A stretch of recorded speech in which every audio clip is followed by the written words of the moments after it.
that all that what that she mentioned, do we need to have a specific niyat when we read the Quran, or Allah will no niyat, but then you want to read the Quran and Allah will give you all of this, like whatever that comes? That's a good question. So when it comes to niyyah, there are two different angles always related to niyyah. Okay, there is the spiritual angle of niyyah, and then there is the legal angle of niyyah. Okay, so when we talk about the spiritual angle of niyyah, you have to think about who it is you're doing this for, right? And what is your purpose behind doing this?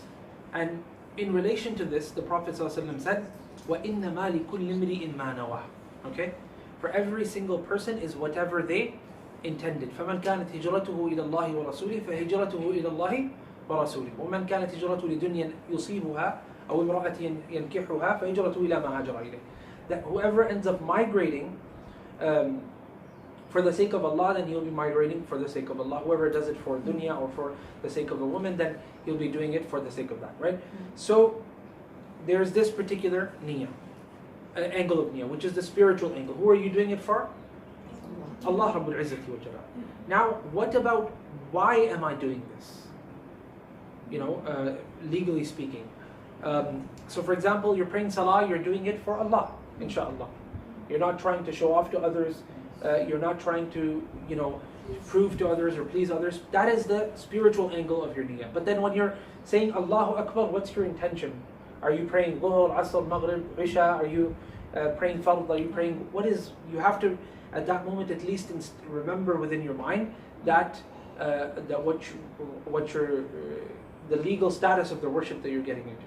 So when it comes to the Quran, you're going to be intending to get closer to Allah subhanahu wa ta'ala, because it's not a ritual in that very legal sense. By learning His book, you can have multiple intentions there. You can have the intention to learn the meanings of the Quran, if that's what you're doing, if it's with the meanings. You can have the intention to learn and eventually pass on the book of Allah Azza wa Jal as well. You can have the intention to correct yourself so you can pray more tahajjud longer, and so on and so forth. So you can actually have a multiplicity of niyyahs, and actually one of the unique things about a niyyah is that if you learn how to master the niyyah, you can get multiple rewards in one. Because the ulama, they say you can actually have a multiplicity of niyyahs in one action. It doesn't have to be only one niyyah, right? So for example, you can have, while you're going to sleep, you can have the intention of fulfilling the rights of your body. You can have the intention of waking up for Fajr. You can have the intention of having strength tomorrow morning to do whatever else, and this is not even an act of worship, so to speak.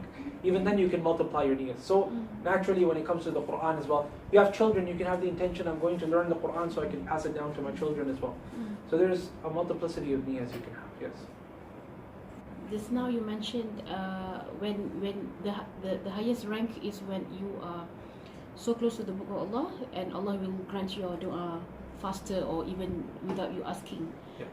Being close means what? The reciting only, or the knowledge of it, or the teaching? So the hadith literally says whoever gets occupied, he's in any way, he's always with the book of Allah, reading the Quran, reciting, and not just the book.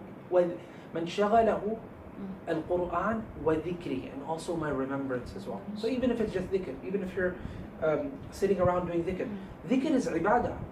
Many of us, we end up forgetting that dhikr is actually ibadah. I know that that more and more people are forgetting this as we're getting more and more connected to the tangible world. We're not finding time for dhikr. Just sitting around saying subhanallah is dhikr. And there's a reward in it. And sitting around saying astaghfirullah, there's dhikr. For us in our times, if we see someone sitting around doing that, we think he's idle, has nothing to do. But that itself is an act of worship that is beloved to Allah. So we have to start looking at dhikr also as an act of worship. When you say remembering me, when Allah say remember me, does it only mean like in zikr, or is it like when we watch YouTube, like lectures or listening to lectures, is that also remembrance of Allah? Yeah. So when it comes to majalis al-dhikr that's mentioned in some hadith, there are ulama that said that majalis al-dhikr also include the majalis like this one right here, the majlis that we're sitting in right here would be considered a majlis dhikr. Because we are remembering Allah subhanahu wa ta'ala within this as well.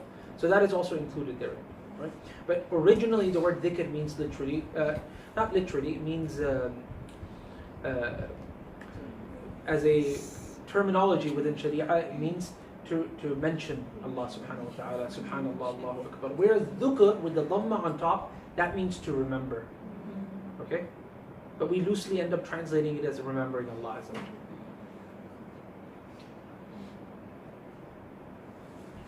So when we do the zikr, we have to actually say it like with the tongue.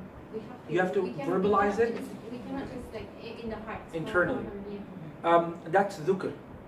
So then it has to be. Yeah, if you mention it with your tongue, then it's dhikr. If you mention it with your heart, you just think about Allah Azza wa Jalla. There's that's tafakkur and that's tadabbur and that's thinking of Allah Azza wa Jalla. There's a word in that as well. But even more so when you say it out loud as well.